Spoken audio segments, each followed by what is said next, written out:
ভাবুন, আপনার চারপাশ ধ্বংস হতে শুরু করেছে, আর সমাধানের জন্য আপনাকে পথ খুঁজতে হবে।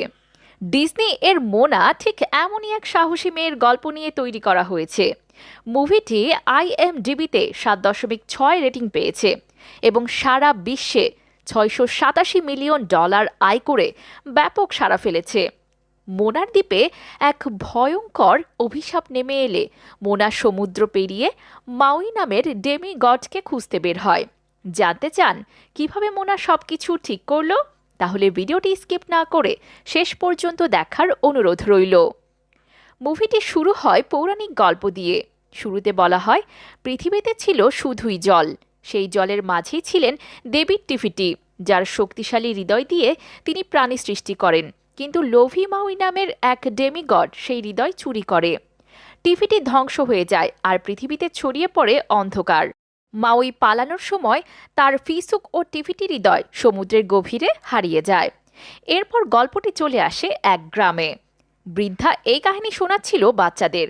সবাই ভয়ে কাঁদে, কিন্তু ছোট্ট মোনা মুগ্ধ হয়ে সব শুনে।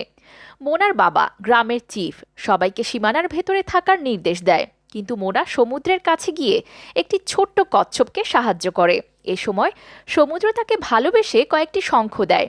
তার মধ্যে সে খুঁজে পায় দেবী টিফিটির সেই হারানো হৃদয়। মোনার বাবা এসে পড়লে সমুদ্র তাকে তীরে ফিরিয়ে দেয়। পাথরটি সেখানেই পড়ে থাকে।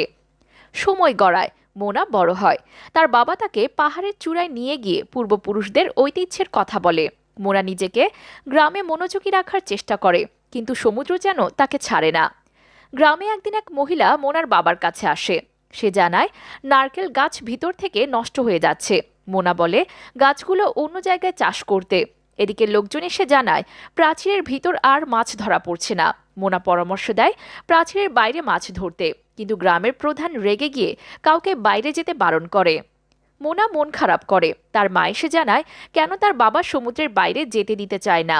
ছোটবেলায় তার বাবা একবার প্রাচীরের বাইরে গিয়ে সমুদ্রে ঝড়ে তার বন্ধু হারিয়েছিল, তাই সে এই ভয় এখনো ভুলতে পারেনি। মোনা বুঝে যায়, তবে সে চায় নিজেকে গ্রাম প্রধান হিসেবে প্রস্তুত করতে। মোনা পাহাড়ে নিজের স্টোন রাখতে যায়, কিন্তু সমুদ্র যেন তাকে টানে। সে সিদ্ধান্ত নেয় প্রাচীরের বাইরে যাবে। মোনা বোট নিয়ে যায়। বিশাল ঢেউ এসে বোট উল্টে দেয়। কোনো রকমে সে পাড়ে ফিরে আসে। এবার সে বুঝতে পারে কেন বাইরে যাওয়া বিপদ। মোনা তার দাদির কাছে যায়। দাদি তাকে নিয়ে যায় এক গোপন গুহায়।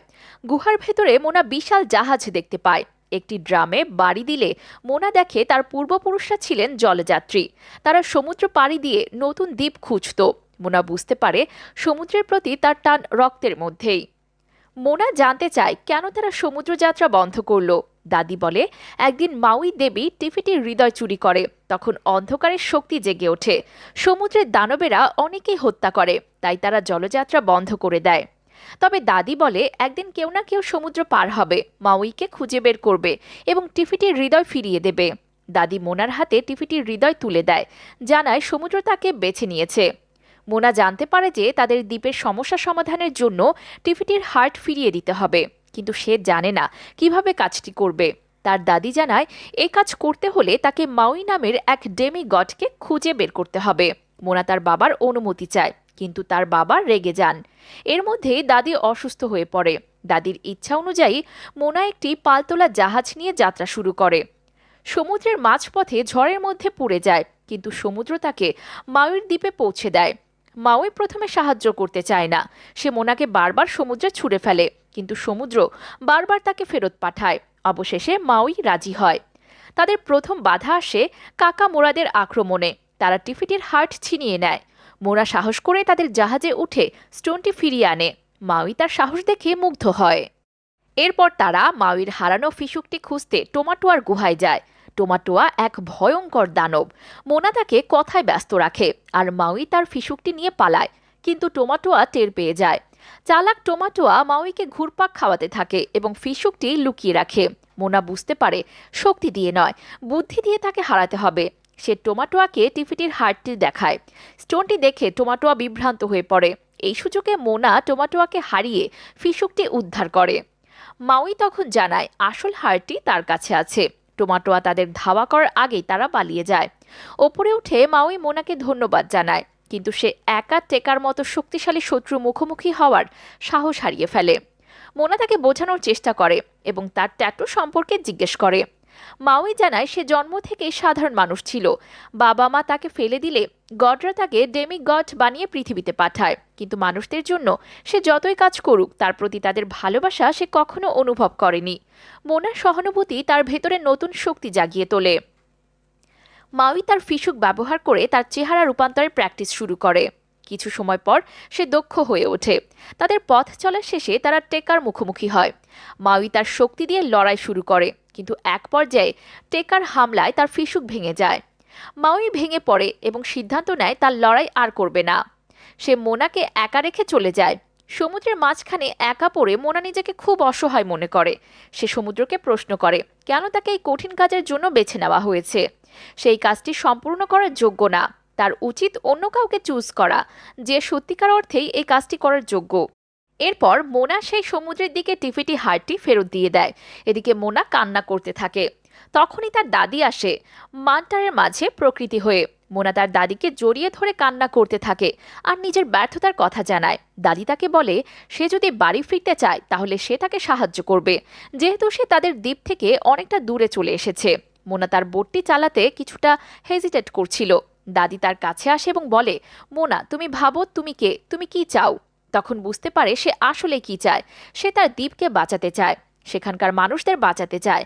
সমুদ্রে তখন সে তাদের পূর্বপুরুষদের বিশাল বিশাল জাহাজ দেখতে পায়। মোনা তখন ভাবে তারা তো ওয়াইজার্স, সমুদ্রপথে যাত্রা করা তাদের রক্তে বইছে।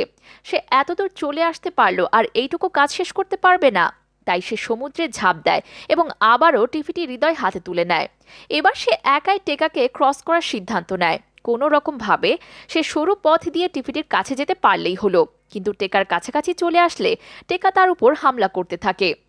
মোনা বুদ্ধি করে টেকাকে ডিস্ট্র্যাক্ট করে এবং সেই সরু পথ দিয়ে সমুদ্রের এপারে চলে আসে। তারপরেও টেকা তার উপর আবার হামলা করলে মোনার বোটটি পানিতে উল্টে পড়ে যায়। মোনা উপরে আসে ঠিকই, কিন্তু সেই সময় আবারও টেকা তাকে হামলা করতেই যাবে। কোথা থেকে মাউই চলে আসে আর টেকার একটি হাত কেটে নেয়। মোনা মাউইকে দেখে খুব খুশি হয়ে যায়।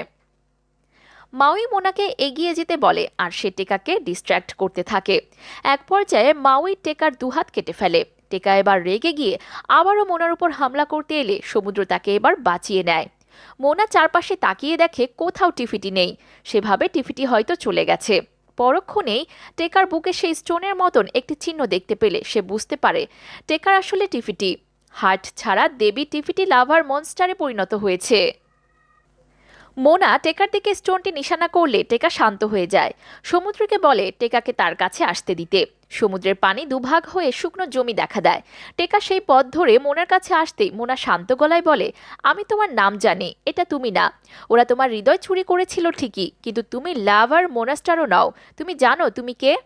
এইসব কথা শুনে টেকা এবার শান্ত হয়ে যায়। মোনা তার বুকে স্টোনটি বসিয়ে দিলে টেকা শরীরের কালো পাথর সরে গিয়ে সবুজের আবহে পুরো দেবী টিফিটির রূপ নিয়ে নেয়। চারপাশে যা সব কালো অন্ধকারে ঢাকা ছিল সেগুলো সবুজে পরিণত হতে শুরু করে। এবার টিফিটির কাছে মাউই ক্ষমা চেয়ে নেয় তার নিজের কুকর্মের জন্য। টিফিটি খুশি হয়ে মাউইকে এবার একটি নতুন ফিসুক দেয় এবং মোনাকে বাড়ি ফেরার জন্য একটি বোট উপহার দেয়। এবার মাউইকে বিদায় দেওয়ার পালা। মাউইর থেকে বিদায় নিয়ে মোনা বহুদিন পর তার বাড়ির উদ্দেশ্যে রওনা দেয়। এদিকে দ্বীপের সব অন্ধকার কেটে গিয়েছে। নতুন নতুন ফুল পাতাতে দ্বীপটি আবারও সেজে উঠেছে। মোনার বাবা মা দ্বীপের এই পরিবর্তন লক্ষ্য করতেই দূর সমুদ্রে মোনাকে দেখতে পায়। মোনা ফিরে এসেছে, সবকিছু ঠিক করে দিয়েছে। গর্বে তার বাবা মার বুক ভরে ওঠে। সবাই যেন অনেক উচ্ছ্বাসিত হয়ে পড়ে। এক ফাঁকে মোনা সমুদ্র থেকে পাওয়া শঙ্খটি একটি উঁচু সেই পাহাড়ে রেখে আসে, যেখানে তার পূর্বপুরুষরা নিজেদের পাথর রেখেছিল। মুভির শেষে দেখা যায় মোনারা আবারও তাদের পূর্বপুরুষদের আটকে রাখা জাহাজগুলি বের করছে।